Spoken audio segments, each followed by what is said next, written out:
Okay, um, so even though there may still be a few people starting to log in, I'm going to go ahead and get started. Good afternoon, everybody, and good morning to those of you who might be joining us from the West Coast.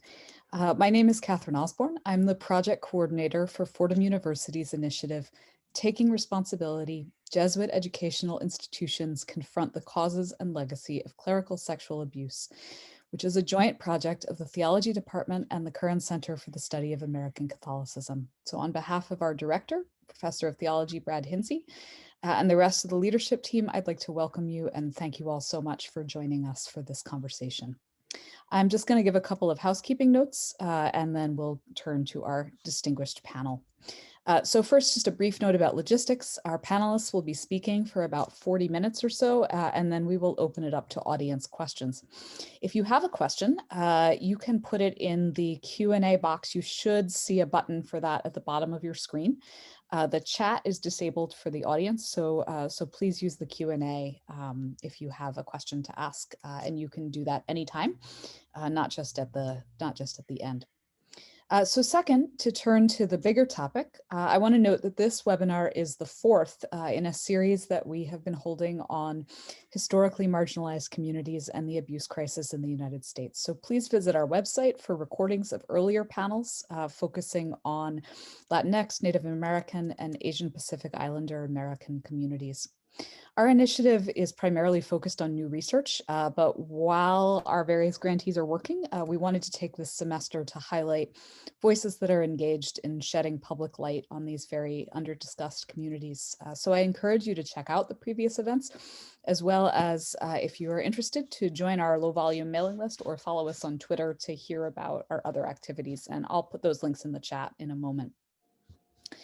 Third and finally, I want to say on behalf of the panel and on all of us here that, as we are all aware, these are serious and upsetting topics for everyone, especially for survivors. So we encourage you, please, to take care of yourselves, step away for a moment if you need to, and to reach out for support should anything that we discuss here today become especially difficult for you. Okay. Now to our panel. So first, I want to introduce Tia Noel Pratt. For all four panels in this series, we've been very lucky to have a Fordham PhD grad, and Tia is this panel's representative, having received her PhD in sociology from Fordham. She's also the very first person I asked to be on one of these spring panels, and so I am delighted after months and months and months of planning to finally have her here. Tia is a sociologist of religion, specializing in systemic racism in the Catholic Church. She is the Director of Mission Engagement and Strategic Initiatives at Villanova University. She's the curator of the hashtag Black Catholic Syllabus, which you can find online or at her Twitter at Tia PhD, which is an outgrowth of her academic work. And she's currently working on a book, Faithful and Devoted, Racism and Identity in the African American Catholic Experience. Second, I want to welcome Brian Massengale, who is Professor of Theological and Social Ethics and the James and Nancy Buckman Chair in Applied Christian Ethics at Fordham University. He's a priest of the Archdiocese of Milwaukee, and his most recent book, Racial Justice in the Catholic Church, received a first-place book award from the Catholic Press Association of the US and Canada, and I think counts as a bestseller as far as theology books are concerned. It's been widely read. His current writing projects explore the contributions of Black radicalism to Catholic theology and the intersections of race, sexuality, and faith. And he's been a frequent public commentator on issues related to the clerical abuse crisis, among many other topics. Finally, we're pleased to have with us today Manuel B Williams, Director of Resurrection Catholic Missions of the South and Pastor of Resurrection Catholic Church in Montgomery, Alabama. In addition to Father Williams's extensive service on the boards of national and local organizations, he also preaches revivals and missions throughout the US, specializing in African American Catholic spirituality and history. He's also an instructor at the Institute for Black Catholic Studies at Xavier University in New Orleans and served as its co-director from 2017 to 2019. So welcome all, and welcome to all of you who are watching us from afar. And I'd like to get the conversation underway by just asking each of you to tell us a little bit about yourselves and about what got you interested in this specific topic. And Tia, maybe we could start with you. Sure. Thank you. And thank you for inviting me. I didn't know I was the first person that you contacted. Yeah. Um, so as was said in the introduction, I am a sociologist and I specialize in systemic racism in the church and how it impacts African American Catholic identity. So I do most of my work is around that, around identity formation work, but it's also really focused on systemic racism. And in terms of this topic, I didn't so much find the topic as the topic found me. Um, Last year, I wrote an article for The Revealer because The Revealer was doing a special issue on the sex abuse crisis. And so I was asked to contribute to that. And that was really how I came into this work. And this topic for me is deeply, deeply personal in the sense that as I go into detail in the Revealer article, when the first grand jury report from the Archdiocese of Philadelphia, where I grew up, where I currently live, when that first grand jury report came out in 2005, I was a graduate student at Fordham at the time. I was living in New York. I remember sitting in a Starbucks in Manhattan, having gone to Penn Station and buying a copy of the Philadelphia Inquirer because I knew that issue had not just the names but photos of the priests that were named in that grand jury report, and 5 of them had been at the parish where I grew up, and including one of the most egregious offenders.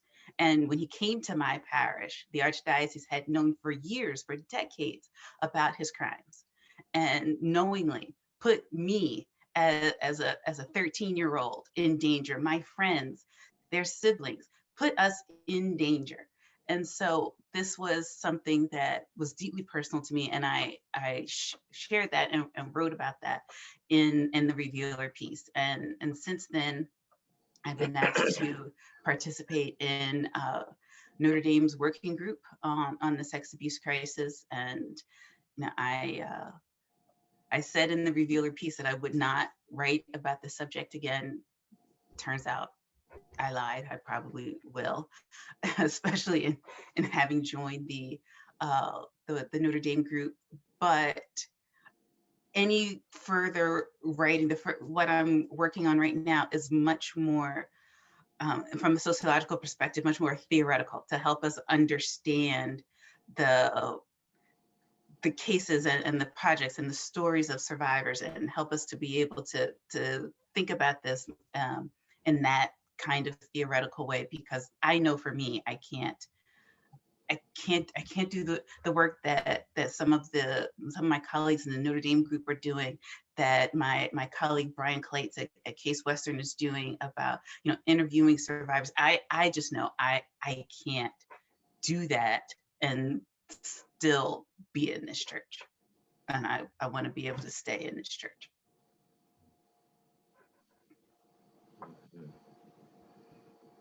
Brian? Sure. What brings me to this work are it's a mixture of academic and personal interests. Professionally, I'm a scholar of race and Catholicism, and I'll explore the intersections between race, sexuality, and faith. And this is unfortunately a perfect example of this trifecta coming together when we look at the sexual abuse crisis and its impact upon African American Catholics. But there's also a personal dimension to this. I remember being an altar boy. I attended a predominantly Black Catholic school in the 1960s, 1970s, and I was an altar server. And one of the perks of being an altar server was that we got released from class if we had to serve a funeral, because they're always during the day. And so, because I was one of the crack altar servers, not to be a brag, but I got to be released from class to go serve the funerals. But I remember now distinctly that whenever a particular priest had the funeral, we had to stop at the office, and one of the sisters had to accompany us to the sacristy She remained in the sacristy during the funeral and then escorted us back to church after the funeral was done. Mm. Now, I always assumed it was because they were concerned about, us acting up or, misbehaving. But it was only much later when the Archdiocese published the list of priests who have been credibly accused or of sexual abuse, and I saw this priest's name. And then it dawned on me that the sisters knew or suspected and were doing what they could to protect us. And that's when this moved from being something that was academic or professional to being more personal. When I realized that, if not for the efforts of those sisters, I could have been one of that man's victims. Since then, I've also served on a number of boards in the Milwaukee Archdiocese dealing with sexual abuse of clergy. I was part of the priest council at the height of the clergy sexual abuse after the Boston Globe report was released. Also helped to troubleshoot. There was a situation that happened in the 1990s where a priest that was assigned to our central city parishes was abusing young Black teenage boys, and helping the diocese troubleshoot its response to that situation. So this matter of clergy sexual abuse, unfortunately, has dogged and plagued my entire priesthood, has been in some way or another affected by this. But so not just academically or professionally, but also indeed personally. And when I realized that if it weren't for the efforts of some very concerned religious women, my story could have been one of the statistics or one of the anecdotes that we could be reading about. Oh, thanks. Yeah, I was at a Catholic school in the 80s and was really upset that I couldn't be an altar server and serve funerals and get out of class. And I had a couple years ago, I was like, you know what you're missing, but sometimes you don't know what you might be avoiding too. You just, don't know. Yeah. Thank you. Manuel? Similar to Brian, anybody who has done pastoral ministry in the last 30 to 40 years has had to have an awareness of this crisis and how it has affected the church, the people of God. And so in one real sense, my priesthood, I was ordained in 1987, so I'm about 34 years a priest. And I began my presbyteral ministry in high school education administration at a very large all boys high school that my congregation ran in the Archdiocese of Chicago. And as a result of the scandal and the disclosures that happened there, I can remember part of the Archdiocesan response was an ad campaign where throughout the Archdiocese of Chicago, if you drove along the interstates and other transit vehicles, you'd see these billboards, "Good guys wear black." And they'd have a picture, either an actual picture of some handsome young priest or maybe even an artistic rendering. And I thought, I understand what they're trying to do, but this seems to me to be putting a patina of respectability over a much more critically important and deep-seated issue. In my ministry here, when I left Chicago after 4 years and came back to what is my home parish, of all things, the prophets never accepted, we had a large healthcare, education, social service, parochial and advocacy ministry, at one point employing over 300 team members and staffers. And we worked with the most vulnerable people, school children, seniors in our long-term care facilities, and even multiply developmentally challenged children who required skilled nursing in a facility that were not candidates for living in group homes, or certainly not living in the families of origins, who in many cases were the cause of their physical abuse that necessitated nursing care. And so I was always conscious as a servant leader of the folks who are ministering in my name, in the name of the church, in the name of this community, and how so many of these folks cannot advocate for themselves. If they're subject to physical or emotional or verbal or sexual abuse, we have to have the eyes and the sensitivity to look for the warning signs, to be as solicitous as we can of those that we invite to share in our ministry.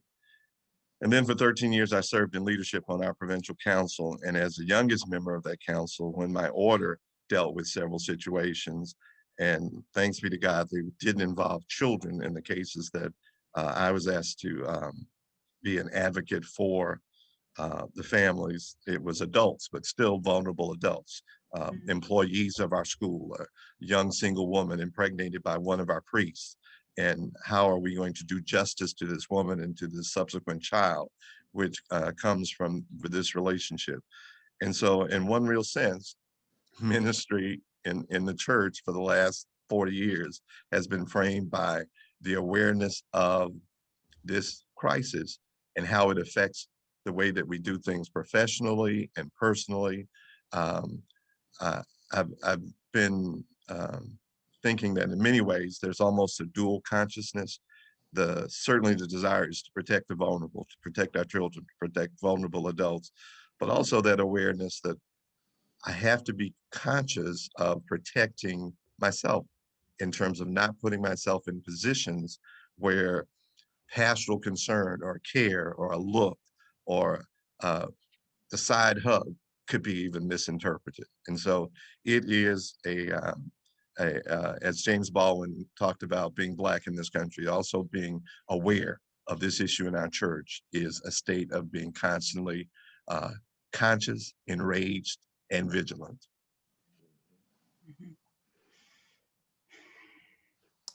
Thank you. So that's actually a really good segue into the second question that I had, which is just to say that, you know, we over the years have learned that clerical abuse is not confined to certain locations in Boston or the United States, whatever. It's a problem that's found all over the world and in every type of community. And so, you know, granted, there are going to be a lot of similarities. I wanted to ask you three, what looks different to you about the clerical abuse crisis when you look at how it's played out in and impacted Black communities in the United States?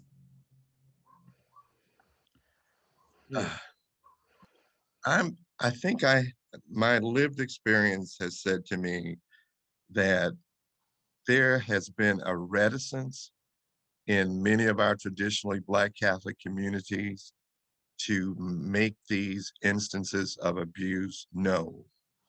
And I think part of that has been the result of, especially in my experience here in Gulf Coast, in Gulf Coast Black Catholicism, we were predominantly ministered to by religious orders, religious men and women who came from outside of the South, because the archdiocesan structures here, as the late Father Cyprian Davis used to say, if you really want to weep, read some of the letters that the Southern bishops wrote after Reconstruction in terms of their disavowal of any responsibility for the newly freed African-American people, formerly enslaved people.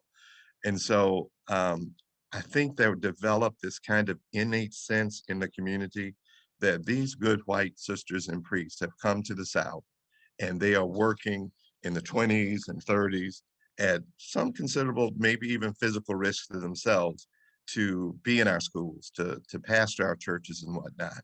And so if Father has, you know, if he tends to spend a lot of time with the altar service and he's just got a deep affection for children.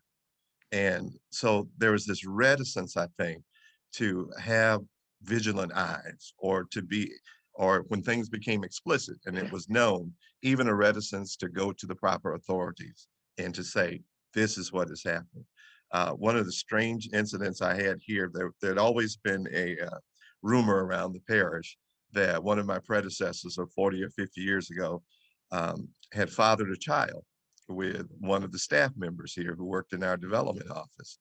And no one ever explicitly came to me, except that after about 10 or 15 years here, one of the persons who was retiring from our development office, who would have known that priest, came to my office, and she had two photographs. And it was a photograph of the priest, whom there were lots of images of him in our files and in development pieces that we sent out. And it was a photograph of the young man who allegedly was his son. And she looked at me and she said, "Do you see something similar?" Mm-hmm.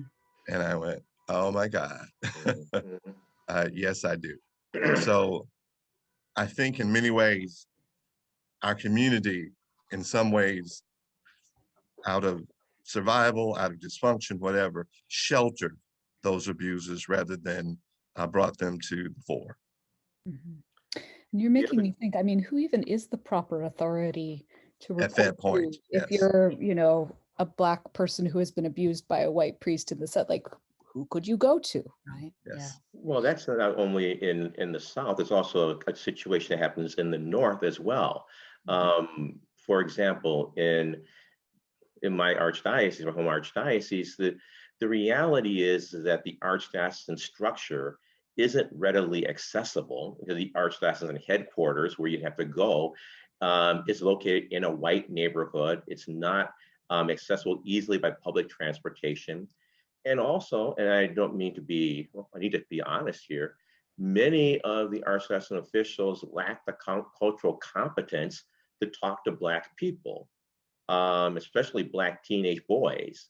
I mean, that's a group that they're not going to be very comfortable dealing with. And it's not, there's a group that, and I would also say historically, many Black Catholics have looked upon the diocese as being more of an obstacle rather than an ally on any number of issues. I mean, there's been a long legacy of seeing the diocese as something that you have to contend with in order just to keep your parish afloat and to survive. Mm-hmm. And so you're not going to look upon the archdiocesan structure as being your ally on any host of issues. And so this historic legacy of mistrust and suspicion is also going to inhibit people from actually wanting to report any kind of systems of abuse. Also, I think that if priests are preying on the vulnerable, and especially in the African American community and some of our inner city communities, and if they prey upon young people who have run afoul of the law, then you're not going to also report because you don't want to put yourself in, you don't want to call attention to yourself in your own legal jeopardy. And also you have the feeling that, well, who is going to believe me anyway? Mm-hmm. And so I think that all of those are reasons that are particularly important for understanding the unique character of the sexual abuse crisis as it plays out in Black Catholic populations.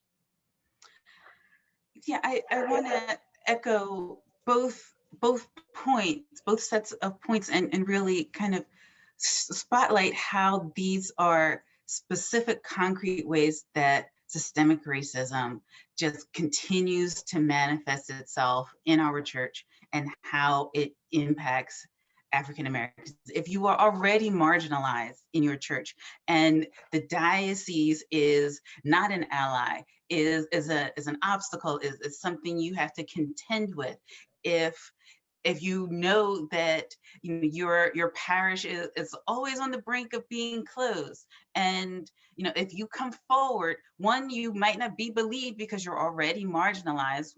Why believe somebody who's already marginalized? And if you're at risk of being labeled a troublemaker, then your parish is full of troublemakers, and that precipice that your parish is on all the time might just be the thing that tips you over. So when we talk about systemic racism in the church in concrete ways, I mean, there are myriad of things that we can talk about, but in the context of this conversation, this is what we mean. And that lack of cultural competency that stems from just an unwillingness to just actually have it. But then all of the things that has built up over hundreds of years that have led to so few African American priests in our church, which is another layer of why that cultural competency doesn't exist. And so then, who as was already said, who are you going to go to when those are your circumstances? And so, I know we can talk about systemic racism as this lofty thing, but it really isn't. It's really something that is experienced on a day-to-day basis, and we see in these examples that were just given. The other thing I want to piggyback on when you just said, Tia, about systemic, and I want to talk about the systemic erasure of the Black victim. Because when we look at the typical portrait of the victim survivor of clergy sexual abuse, it's usually a white male. Black victims of clergy sexual abuse have been systemically erased. I mean, you don't think of Black faces when we think of victim survivors of clergy sexual abuse. And so that kind of systemic erasure of the Black body when it comes to this whole discussion. I want to highlight some research that my research assistant, Philip Bala, I want to give him a shout out here because I had him do some research on this and found out that when you look at the major reports on sexual abuse in the Catholic Church, the John Jay report, the research of Jason Berry and others, none of them call attention to the racial identities of the victims. It's presumed that there's a normative whiteness in this discussion. And so if I'm an African-American victim of clergy sexual abuse, even when I look at how the issue is discussed and framed, I don't even see my place in that discussion.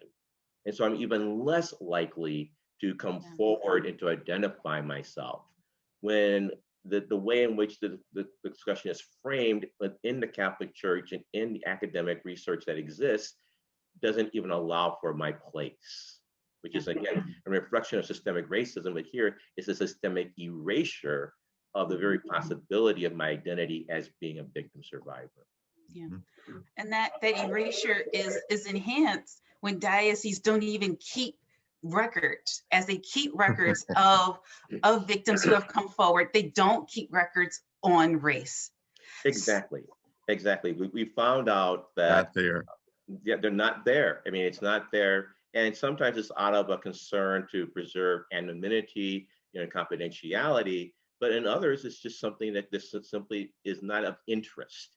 In fact, we've only found one diocese in Louisiana that has a spreadsheet where it identifies racial and ethnic identifiers, but we have not been able to get our hands on that spreadsheet. They've not been willing yet to share it with us. But that's only one diocese out of the hundreds in the United States where they even keep that kind of information or admit that they have that kind of information. But even and keeping that information and being able to see the racial disparities and the coming together of the information, it would just be a way to, it will force dioceses to admit their own systemic racism, which we know is not something that dioceses are inclined to do. So it's erasure. It is another instance of a systemic racism, and it enhances that reticence and that hesitancy to come forward. I think there was an article yesterday, I can't remember the platform I read it on, in the Archdiocese of Chicago. The Archdiocese, I think, has published a list of clerics who were credibly accused, but they mentioned several major religious orders there of men in the Archdiocese who, when asked by either the Catholic News Service or maybe it was the Chicago Tribune or whomever, said they were thinking about publishing that list, but it was under consideration and they had not made the final determination if they were going to make it public. A few years ago, my province did so. And on the list of those priests who had been credibly accused was a pastor who'd served here when I was a child. And as it was published in the local Archdiocesan Catholic newspaper here, and it was also in our local public newspaper, I braced myself to be able to hear from folks who might have situations that had involved this cleric. And I received a lot of phone calls or texts or emails saying, was this our Father X? And I said, surely it was. And as I contacted provincial authorities and looked at what had been sent to the diocese, the allegations and the behavior had occurred previous to his assignment here. But I felt this very real sword of Damocles hanging over my head, thinking, at what point in the next 6 weeks or 6 months, or maybe even 6 years, somebody is going to summons the ability to face that trauma and to announce it and to make it public and to make it known to me or to other authorities here. And so that struggle for folks, and as a pastor, I'm conscious of that there must be people that in my preaching and in my encounters with folks and the activities that we do as a faith community and a lot of the advocacy that we do as a faith community, looking at other issues of systemic racism in the church, that I have to be mindful that this looms, that it's undoubtedly a part of the experience of some of these folks that I'm privileged to serve and to work with.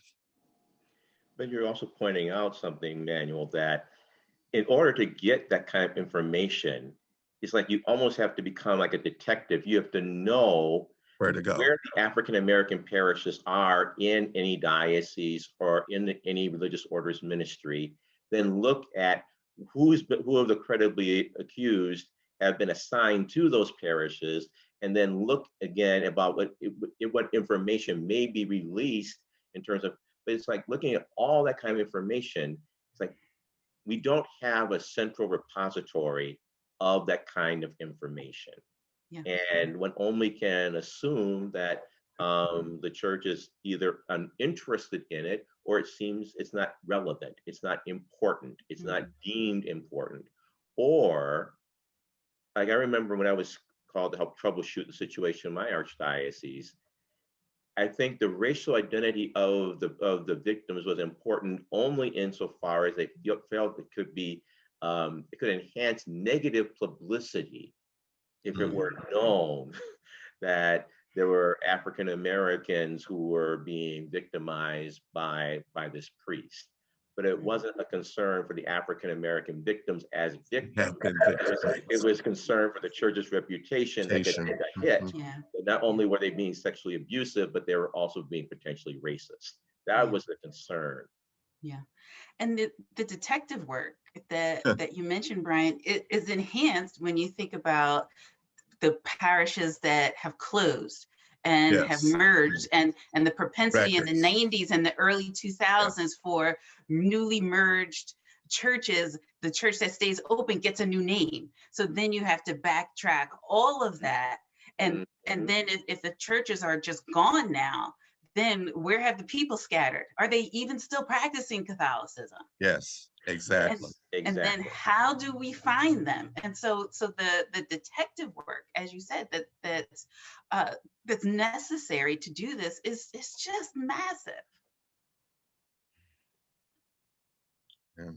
Yeah. And you fear, or my concern is that in general, I think the attitude among many Catholic leaders is that we need to just put this behind us. Mm-hmm. That after every major revelation or development, we get this idea that we need to turn the corner, we need to put this behind us. We've gone through this rough period, but now we're coming out of it. And I think that general attitude of let's put this behind us makes the church even less and less inclined to do the kinds of detective work that we're talking about and to uncover the victims. Because another thing we have to say about the sexual abuse crisis in general is that Catholic institutions, Catholic dioceses, Catholic religious orders have only responded to this crisis because they had to. Because they were forced to, out of scandal, out of lawsuits, out of investigative reporting. they did not do this out of Christian charity or concern for victims. And so if you take, and as you said, Tia, as we've all said in various ways, if we take an already victimized group that is already marginalized in the church, then they're just going to compound. And I think that also something you said earlier, Manuel, about the desire to, protect the white folks who are there doing their jobs, and when they know that when we know that a lot of white ministers did not want to work in African American communities, North or South. I think also among African Americans of a particular generation who had to leave behind a lot of their own cultural and familial supports when they entered the Catholic Church. There was a desire to protect the church, or at least not to bring scandal upon the church, or because, again, it reflects negatively upon the faith that you've already given up so much to be a part of. I think that's also part of the dynamic that needs to be factored into our conversation about this as it relates to the Black Catholic community. Indeed. And I think one of the areas that is a rising concern for me is in terms of the formation of clerical candidates and the process of screening and preparing and identifying men for clerical life. And I don't see it within this archdiocese and around the country how this crisis has informed that. I think that from a psychological standpoint, they're probably doing more interviews. They're probably doing more extensive background checks. But in terms of the kind of personal formation of their theology of their body and of sexuality and of what it means to minister, I don't think that has been radically changed or informed by what we've seen in the last 40 or 50 years. And that to me is a growing concern, because I think what we are doing is we are still, the vestiges are still there that will bring fruit later in continuing episodes of abuse, perhaps even more insidious, because now we've all been trained to know the ways to hide it, or to be conscious of it, or to make sure that you protect yourself. And so that is almost a nightmare for me, because in some archdioceses, and the one in which I serve particularly, the archbishops and clergy have been profusely proud of the fact that they have ordained 25 or 30 men over the last 10 or 15 years. And as you watch these young clerics enter into pastoral ministry, you see all kinds of issues, not only with ecclesiology and abject racism and sexism and approaches to pastoral ministry, but I suspect, and I have to know, reality tells me there's some other issues there too, that if they have not been formed well enough in these basic skills, then there are some demons buried there that will come to fruition, and this crisis will be ongoing and continuing. I just have to chime in here, Manuel. You're singing my song here. I wanted to say amen, because I think one of the major issues we've not looked at directly is the formation of clergy in healthy human sexuality. Yeah. We've not looked at that. To the extent that we do it, it's in ways of preserving the diocese or religious orders from legal liability. So we talk about, healthy boundaries. Yes. We talk about making people sign, codes of ethics codes of good practice. We teach them, so we do all of that, but all of that is to preserve the church from legal liability. We haven't taken the more difficult step of how do you ensure people have healthy sexuality.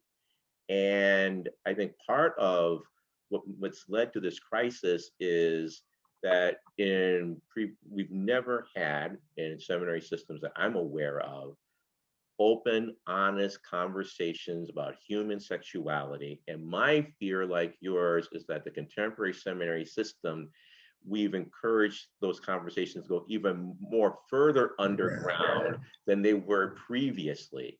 Yes. And so I keep thinking and saying that this is a crisis, the sexual abuse crisis, a gift that's going to keep on giving until the Catholic Church decides to become more realistic about the sexual formation of its clergy, but about human sexuality in general. In general. I'm going to jump in here to say, first of all, I see we have a bunch of questions in the queue, and if you guys want to put a few more in there now, you should go for it.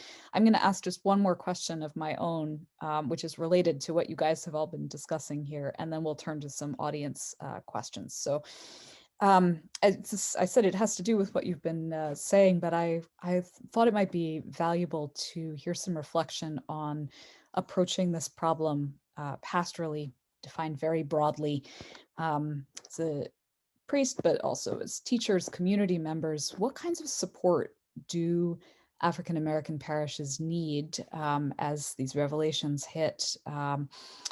What kinds of support are people not getting? What kind of support might work? And Tia, I thought maybe we could start with you, because you, your initial article, as you said, was so focused on your own parish and your own parish experience. If you could reflect a little bit about that.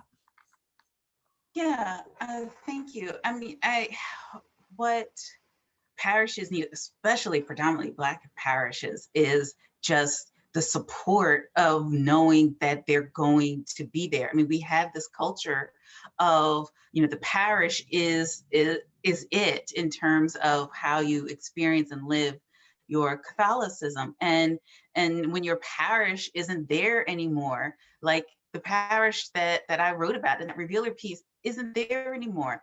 The church is now, owned and operated by a Baptist community. And on one sense, I'm grateful that it's still being used as a church, because there was a risk of it being torn down.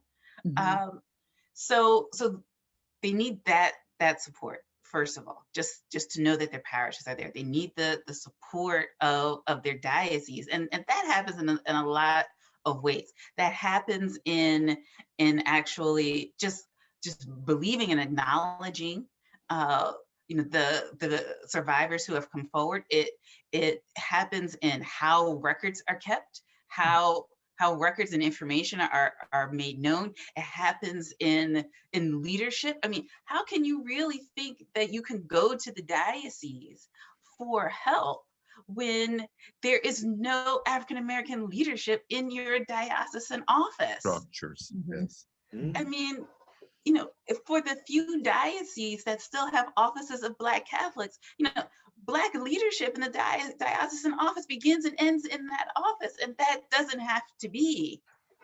So there's so many ways. So the parishes, the leadership, the record keeping, so these supports can communicate to survivors that their stories need to be heard, that their diocesan leadership wants to know this, because we can't move on until we know what all has transpired.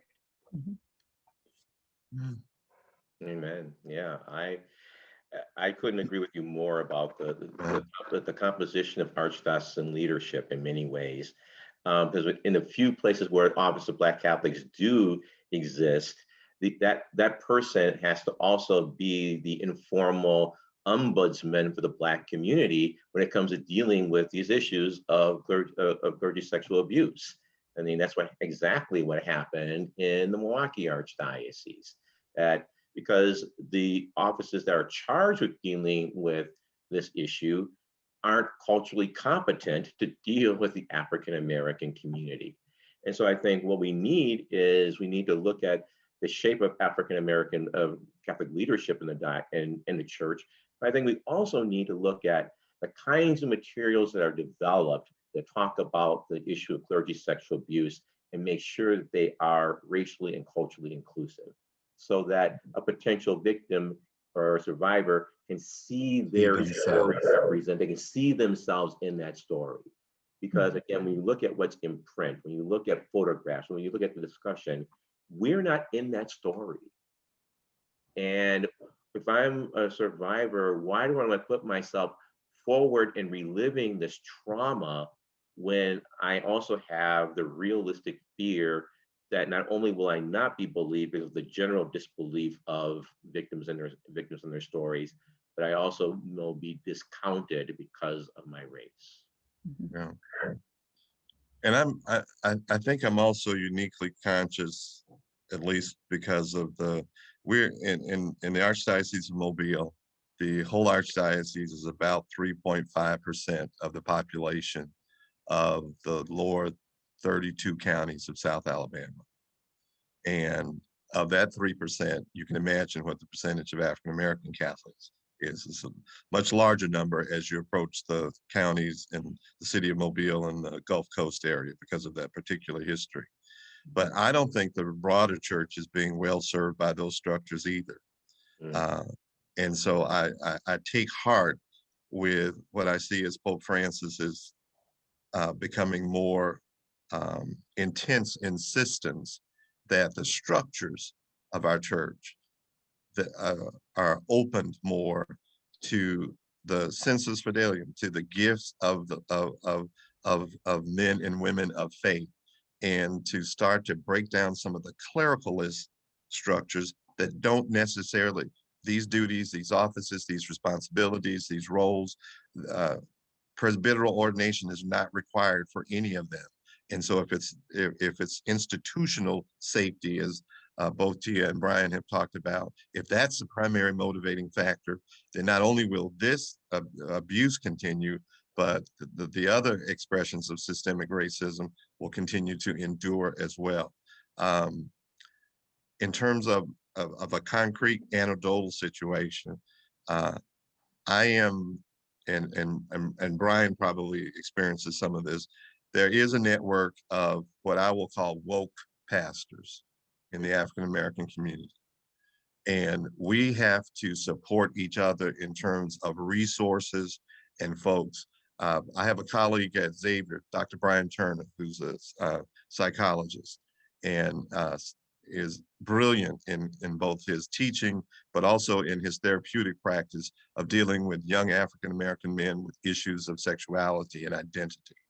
And so if I encounter a situation here in Montgomery, 4 hours away from the Archdiocese of New Orleans, whether it's in a situation of abuse or it's another issue, I know that I can refer that person to Brian. And so that network has to be a response. And if, as I frequently say to groups, stop waiting on the Archdiocese to do for you what they cannot or will not do. Try and figure out ways within those structures and beyond them, outside of them, to affect the change and to meet the needs of our people. And so that's what we have to do. All right. There are 15 and counting questions, and we have 11 minutes. So as y'all, I'm afraid we're not going to get to all of your very good questions. I'm actually going to try to combine a few here that have mentioned this issue as an outgrowth of colonialism, enslavement of Black people by white religious orders, by white Catholics, and ask you to reflect a little bit on how we're sort of, and we've already done some of this, but anything else that you might want to bring out in the conversation about how these deep historical roots are still affecting the way this plays out today. Well, one thing I was thinking about earlier in our conversation is, that foundational disregard of Black bodies, and how that, uniquely impacts this crisis for the African American community, because that history of just complete and utter disregard of Black bodies as not being human, as being property, as being that which you can be done with whatever you will. And when you've had enough of it, then you can just sell it. You literally sell it downriver and you never have to think about it again. So that foundation helps, creates this culture that makes this crisis, a uniquely situational to the African American Catholic community, and that's one of the things that we have to reckon with as we deal with this crisis, and if we're going to make sure that it doesn't be, as Brian said, the gift that keeps on giving. But we're not there yet, and it's going to be a long time for us to get there if we're not ready to do the work. The other thing I would point out, thank you, Tia, for that, is that to look at how the Black body is culturally coded in terms of its sexuality. And in terms of the fact that that you can't rape a Black woman because she is a Jezebel, that she is, you know, sexually loose and promiscuous, and so readily available. And the Black body is this insatiable stud or this dangerous predator or rapist. So when you look at how the Black body has been coded from enslavement through the contemporary times, then you can see that it's very difficult to have a serious conversation about this issue and how it relates to the Black body when the Black body has already been coded from the time of enslavement to the present time as something that is sexually dubious at best, or able to be sexually debased with impunity.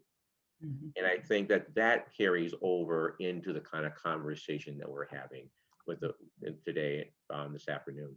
Yeah, several of the people that have kind of brought this up in the chat have mentioned the abuse of children and of Black men by white nuns, which is also something that came up in the panel that we did on Native American boarding schools a couple of months ago, right? And it sort of speaks to what you're getting at there. Well, sure, the African American body as both the alluring forbidden fruit, and so yeah, and that is innately dangerous. Yes. Yes.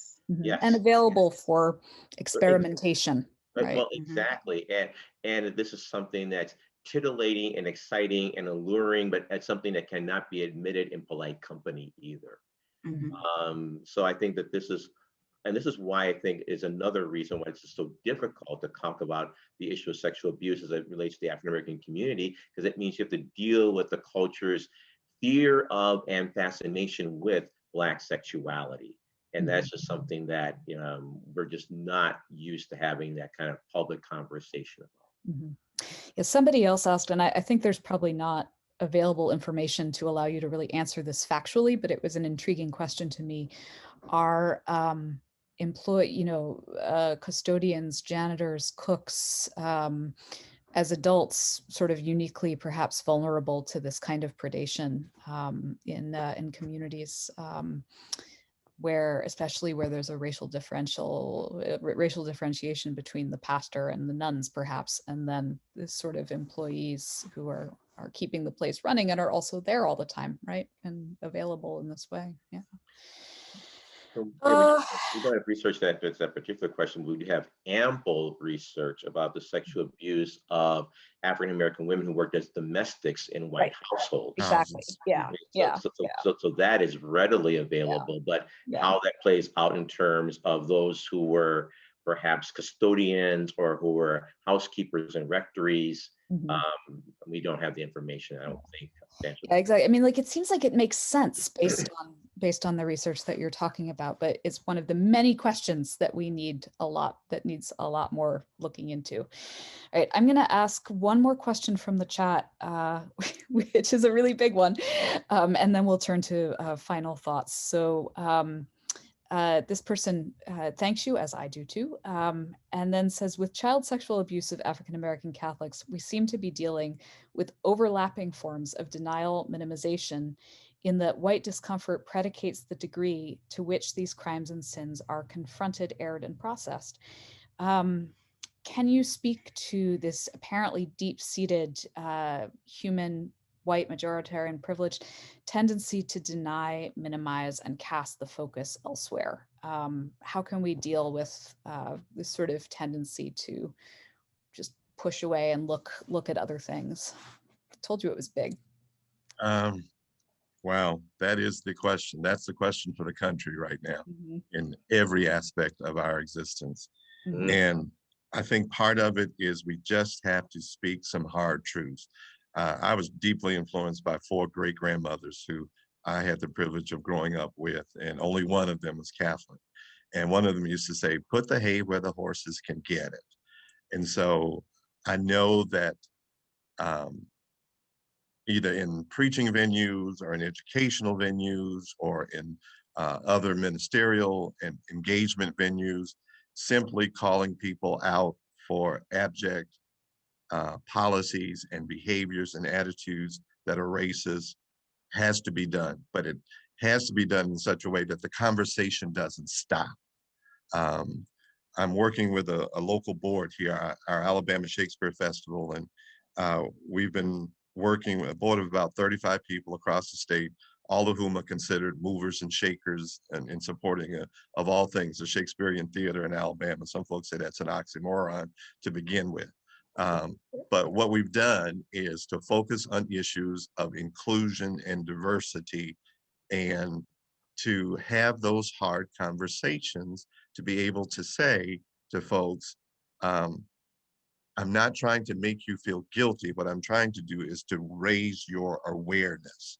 And I, I think there's a certain percentage of people in our church, in our hierarchy, in our country, who, for lack of a better word, will not be redeemable. You will be casting pearls before swine. But I have to believe that there's another percentage who have been imbued with endemic racism culturally, religiously, economically, educationally, who are open to having that vision broad. And so that takes a lot of hard work. Father Brian knows from working at the Institute for Black Catholic Studies, where in its earliest days of its iteration, 70, 80% of the students were white ministers who were working in the Black community. And for many of them, being in that environment with Black instructors, Black cultural norms, Black academic and pedagogical and andragogical approaches, they had to confront internalized racism, and it was traumatic for them. And so we have to begin to have those kind of traumatic conversations.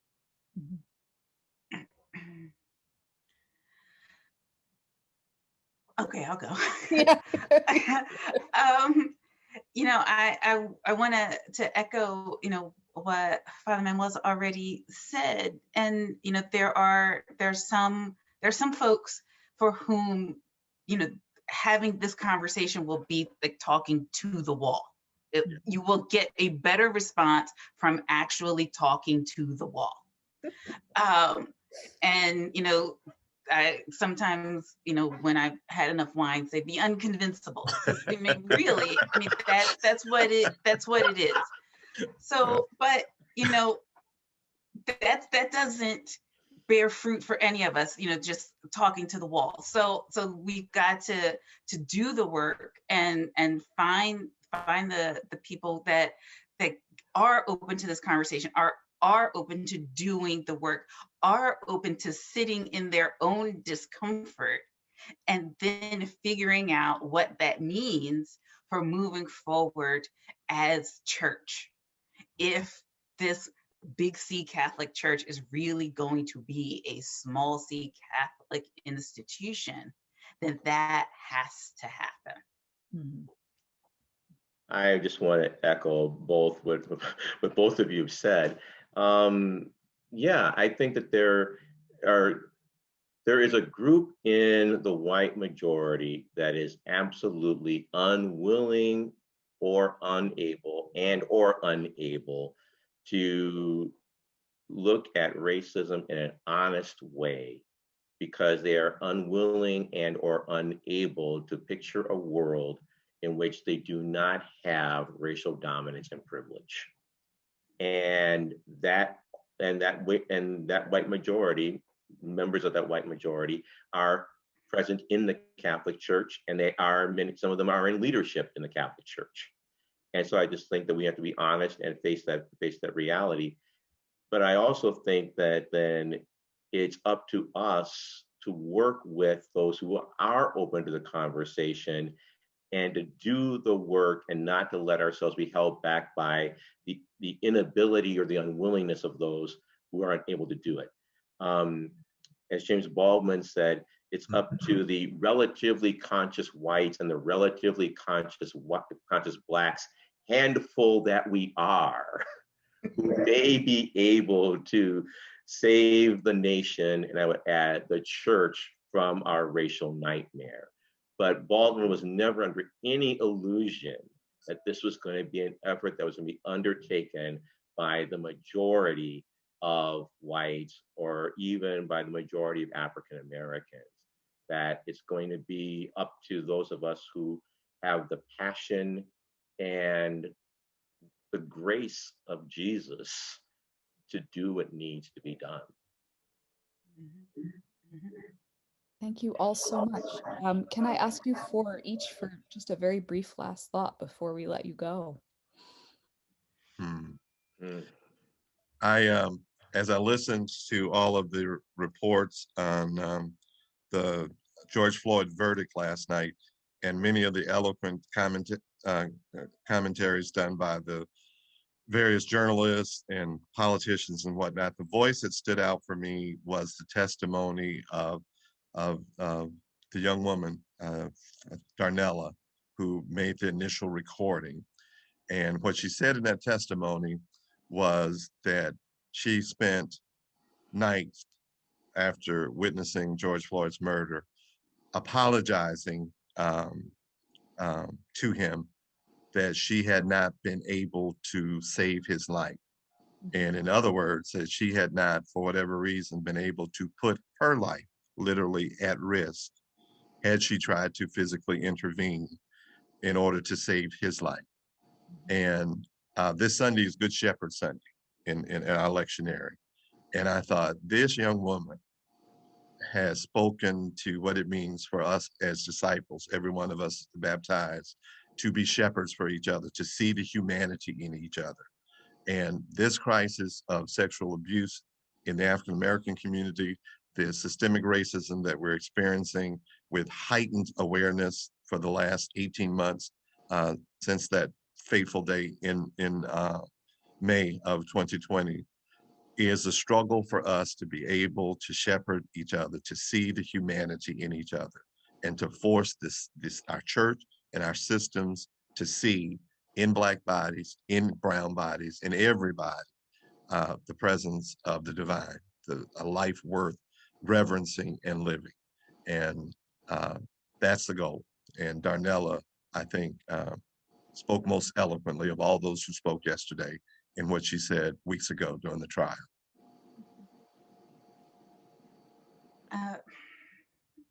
Thank you for that. That was beautiful.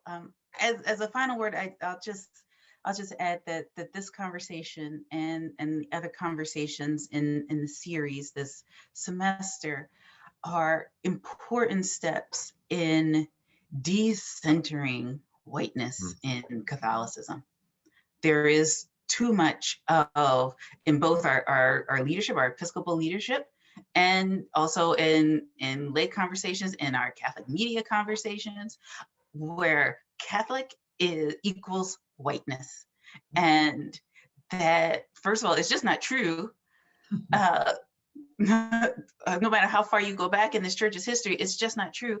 And one of the reasons for the erasure that we talked about earlier this afternoon is that synonymous conversation that happens. And so we've got to do away with that. And this afternoon and the other afternoons in the series have helped to make that happen. So I appreciate that. My final thoughts are also inspired by something I heard in a commentary in the aftermath of the George Floyd verdict. And that was when on MSNBC, I believe it was, they were interviewing a 91-year-old woman as she heard the news. And she was in tears because she said she never expected the verdict to be the way it was, and never expected to ever live to see this kind of outcome, but that she was so happy that she lived to see it. And I guess as I'm thinking about this issue in terms of the African American community and our place in the Catholic Church and how the sexual abuse crisis has impacted us, I guess I'm like her. I don't know if I expect to see a day when the Catholic Church in America effectively decenters its whiteness. I don't know if I expect to see that day, but I want to be open to tears of joy if I'm proven wrong. And the only way we're going to be proven wrong when it's not just up to, the three of us, it's not up to just Black folks to do this, but when enough white people also want to be disciples of Jesus, and when they want it, then I believe it'll be possible for me to be maybe 91 and maybe, God willing, being able to weep tears of joy saying, I never expected to see this, but I'm so glad I did. Amen. Amen. Then thank you all so much. Thank you to our audience for joining in. And since I'm in the weird position of being able to see what the audience is saying, I can also say to the panelists that they're all saying thank you. And it's really, really appreciated. Yeah. All right. Thanks, All right. everyone. Thank you. Thank you.